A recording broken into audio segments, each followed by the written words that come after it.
So every week I'm talking to buyers coming from big cities, whether it be from the GTA or other large areas in Canada, that are thinking about moving here to Belleville and the surrounding areas. And many times they see the prices. Compared to those big cities, the prices look very appealing.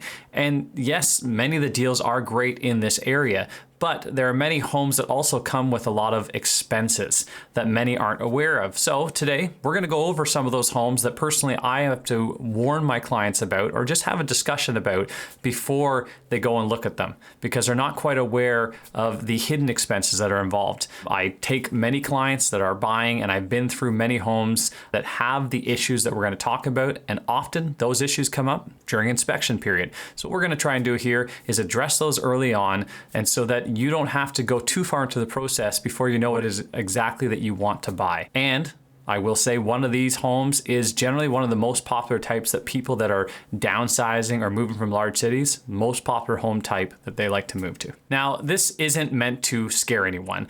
Really what I'm trying to do is bring awareness to those that are very early on in their journey. My name is Jeremy Tremblay. I'm a local realtor that works here in the Belleville and surrounding areas. And so I have a lot of experience helping people buy in this area, boots on the ground, so to speak. So really, hopefully, by the end of this video, you're going to have a better idea of what it is that you're going to be looking for as you come to this area. The first home that I always warn people about is quick flips. Those quick flip homes are something where they look very attractive. You look on realtor.ca, you see the photos, everything looks new, fresh, and that's what a lot of people are looking for. And if you're in a position where you are looking to downsize, move to another area, but for the purpose of potentially retiring, generally you're looking for something where you have a income that's steady and you're not looking to have huge renovation costs. And that's where I talked about earlier, finding the right home for the right person. Well, if you're not wanting huge renovations, you really have to be careful with these quick flips. And so some contractors do a fantastic job, others do a terrible job. And so usually you can tell as soon as you walk in the quality of the finishes. What I always say is if you're buying a quick flip, you're essentially buying a house with a paint job. They go ahead and they paint over everything. If there's staining, if there's water staining, throw some paint over it, throw it on the market, hope that somebody doesn't notice.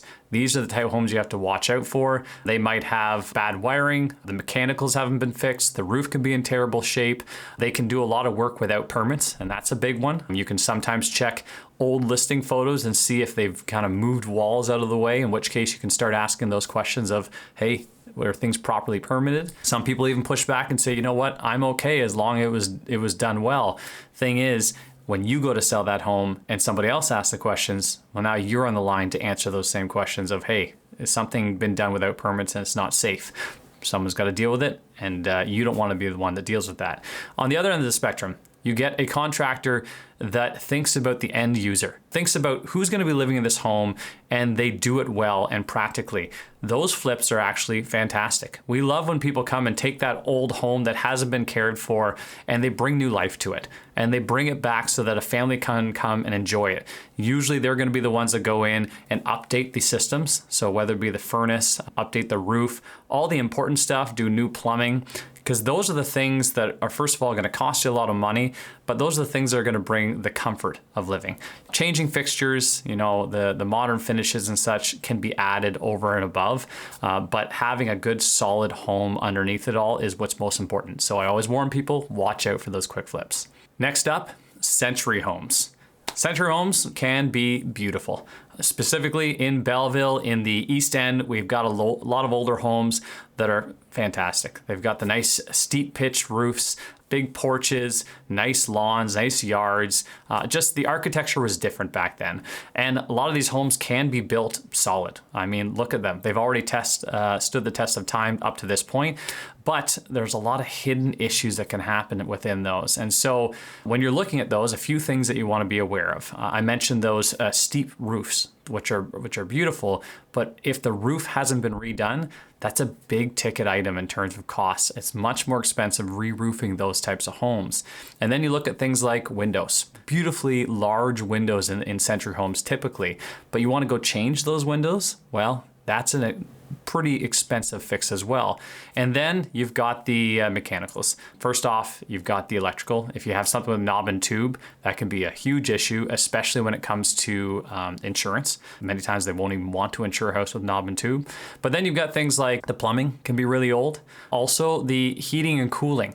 Many of these old homes will have a boiler type system, which is actually a very efficient system, but that means there's no ductwork. And no ductwork means no way of getting cooling. So in these summers, which seem to be getting increasingly warmer, you've got no cooling options. So now you have to look at either window AC units or a ductless mini split systems. And so these are more costs. I have had clients that were set and said, I want an old home. I love the architecture. I love the feel. Well, in that case, you need to just be waiting for the right home to come along where someone has come in and already done that work for you, fixed the windows, the roof is in good shape, they've done a lot of the mechanicals, and then you're ready to just enjoy that home, knowing that there may be some other cost further along the way, but you're willing to take that into account to get that style of home. Now, I will say your timeline needs to be kind of adjusted accordingly, because you already have only so many old homes for sale. But then if you're actually narrowing down to the ones that have all this work already done, well, then it's a smaller grouping of homes. It may take a while before that comes up, but something to be aware of. Wells and water flow. That's a big one that we'll talk about a little bit more, the rural aspect of that towards the end, because that's a big one. But right now, when you're talking about water, when I ask people, have you ever been on a well before, especially if you're coming from a big city? Oftentimes the answer is no. Sometimes people will have grown up in a place or they have family that's grown up somewhere that has a well, but it's something that you really want to be aware of, and the area that you're in can have a big impact on this. And so right away, water. It's something that we need daily and we want all the time. And when it comes to resale for a property, you need to make sure you have an adequate and continuous source of water, drinking water specifically. And so when you're looking at some of these homes, and I tell people, hey, when you turn on the tap, you're out there, it's not magic. The water comes from somewhere. When you're within the city, it's easy. It's city water. You're paying a water and sewer bill every single month, and it just happens. Whereas once you're out there on a well, a lot more to consider. So when you're going through the buying journey, I'll remind people and tell them, okay, what are you available to take on? You can have a dug well, you might have drilled wells, and then you're looking at the flow rates and the water supply, seasonal changes. Around this area, the last couple of years it's been pretty dry, and definitely have had people where their wells have run dry. And for some of them, that means bringing in a cistern, which is essentially just a really big tank that they can either bury in the ground or they can put inside the house, where a water truck can come in and fill that. So while they wait for the groundwater to kind of replenish itself, they've got water that they can use. Some have a trickle system. This is where basically the flow rate isn't high on the well, so that it's always pumping a little bit of water out of the ground and it's putting it into a tank. And then from there, you can draw from that tank whenever you need it. But all throughout the night, it continues to fill itself up. Not a cheap option if you're building, but if it's already in place, it's knowing what to be aware of. The biggest thing here is if you're looking to buy, getting a test done. I will always recommend, if you're on a well, whether it's a drilled well or a dug well, that you get a water test done. And what this entails is getting a company in, and they will actually do a flow rate test. They will see, okay, how much of a water reservoir is there, and then how much water, at what pace can you be pumping it out. So if you're moving and you've got a family, you've got kids, teenagers especially, that take long showers, you're gonna need a decent amount of water coming in, versus if you're just a couple that's retiring, you may not need quite as much. But then on the other hand, if you're wanting to water gardens and water the lawn, big factor, because using your well, you can run it dry. I will note Prince Edward County, definitely a spot where, depending where you are, they've had a lot of water issues, a lot of wells. I know people that are within 100, 200 feet of the water. They're looking at the lake and they run out of water in their well. It's a very common thing that you hear about in certain areas, and that's where getting a test can very much be the thing that teaches you. The time of year that you're getting that test done and buying will also factor into this as well. And so a lot to think on there, not to scare you away. I personally am on a well. I've been on a well for years and I love it, but it's something you need to be aware of, and it's a conversation you want to have early on in the process. And then to build on that, you've got septic systems. So anywhere where you have a well, generally you're going to be on septic. Usually I've seen places that they have septic and they're still on city water because it's easier to run a water line than it is to run a sewer line. So generally you're going to be on a septic system. Same questions I ask people that are coming from other areas that are looking for a property that's a little bit outside of town. Are they comfortable with being on septic? Number of things to consider here. First of all, septic. In my opinion, it's not that big of an issue. It's actually quite an easy system to maintain. But generally, you're going to be living a little bit differently because you want to be aware of what it is that you're flushing and what you're putting into your sewage system. In terms of cleaning these out, every couple of years, you get a truck in, pay roughly $300. They pump it all out, do an inspection, and that's it. And then you put the lid back on the tank, and you continue living for another couple of years. If you don't have a big family, you could probably elongate that as well. But if there are issues with the septic, well, then that's a big issue. And so when you're purchasing, like I just said about the well, when you're purchasing a place with a septic, always get an inspection. I can tell you some stories. Well, even this past year, you have old homes, which you're like, okay, the natural issue is going to be it's an older tank. And it's not just the tank you're really worried about, it's also the septic field. For those that have never seen a system before, essentially from in your house, all the sewage comes out and into a tank. And then there's usually two parts to the tank. Everything floats to the bottom, and then everything that goes into the next portion of the tank, and then from there it goes out into a septic field. It's got tubes that run underground, and then from there it leaches out into the ground, and it basically naturally filters into the earth. Well, what happens when that field is plugged up? It's got nowhere to go. Everything can back up. That's an issue with an old system.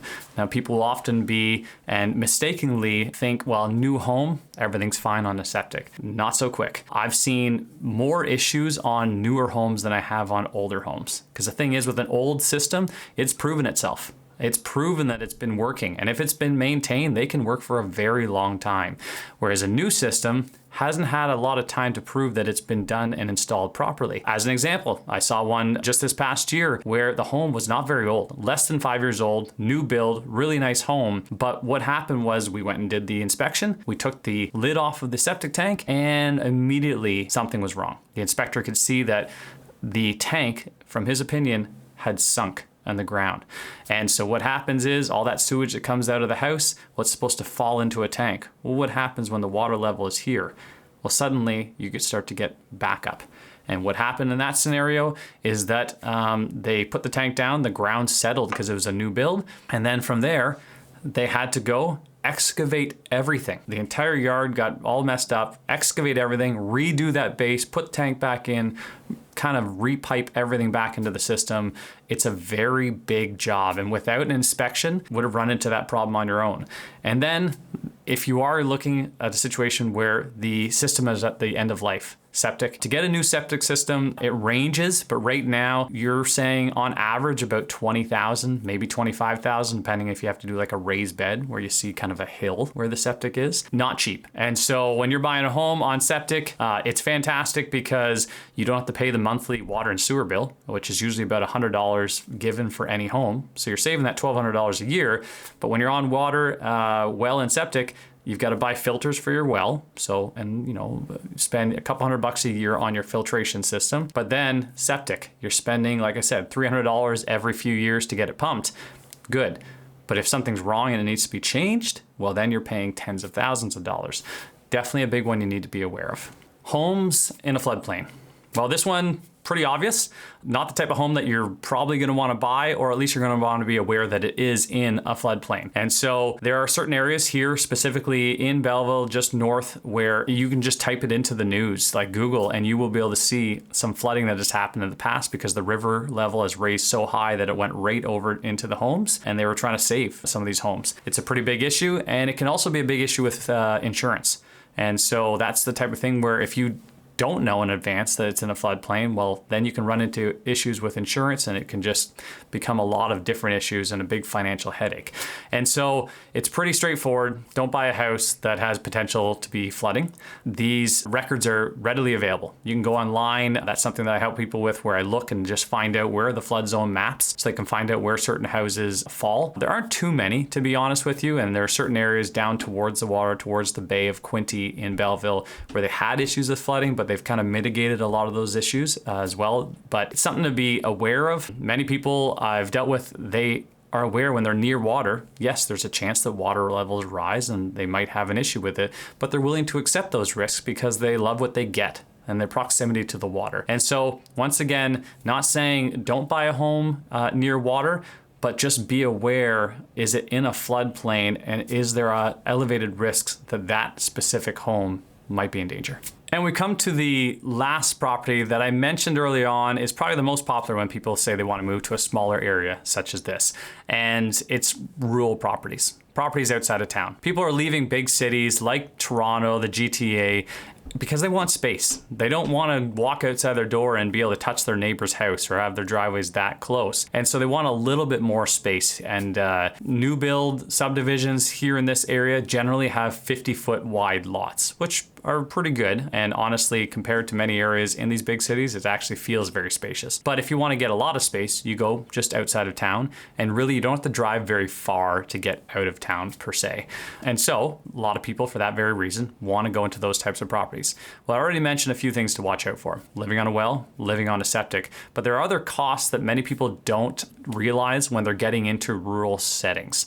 First thing I'll mention is you're usually not going to be on a gas line. And so for heating, you have to have an alternative. And right now, propane is generally going to be your best choice. Some older homes might have oil, which is, in my opinion, not a good option. But propane, well, it works well. You have a truck that comes and refills your tanks whenever they get low. It's not cheap. Depending on the size of the home, especially this winter that we've been having so far in late 2025, early 2026, it's been quite cold. Not surprising that people are getting monthly bills for propane in the $400 range just to heat. It can be incredibly expensive. There are rebates to get things like heat pumps and such to help with that, but that's not cheap on the upfront costs as well. The other aspect is you've got a lot of maintenance costs. So things like larger driveways, well, you've got to clear the snow. It's not easy. And once again, we just got a ton of snow this year, which is not ordinary. But you have to be ready to clear all that because you've got a long driveway in the rural areas. You've got a large yard that you need to maintain every year. Once again, can have its benefits, gardens, and a lot more quiet, but just a lot more work looking after these types of properties. And so I always talk to people and say, okay, how much privacy do you need and how much are you willing to take on? Because it comes with a lot more work. So personally, I live in one of those types of properties. I love being on a well, I love being on a septic, and I love having a big yard that can go out and cut. So I think it's positive. But for others, after discussing it, they decide, you know what, maybe we don't want that much work. Let's move a little bit closer to town.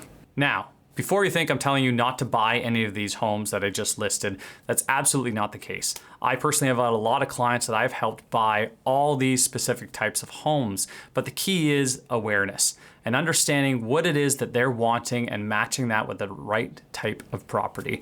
If you're, like I said, the type of person where you don't want any unexpected costs. Well, first of all, home ownership always comes with some costs, sometimes unexpected, but some homes can mitigate some of those unexpecteds. Whereas others, like I just mentioned here, well, you have to be ready for fluctuations. You might have to spend more money. And if you're on a set income and you're not wanting any of that, well, you might want to eliminate a few of these. It's really just understanding what it is that you're getting, understanding the resale aspect of it, and really just finding the place that's going to suit your lifestyle best. So hopefully that's been helpful. I am curious for those that are watching and thinking about moving to any small area, not necessarily Belleville, where is it? Are you looking to move to these areas to move kind of into the town and get a city feel, but a smaller town feel, or are you looking to move more towards the rural side, just out of town? I'd love to hear what the balance is. Feel free.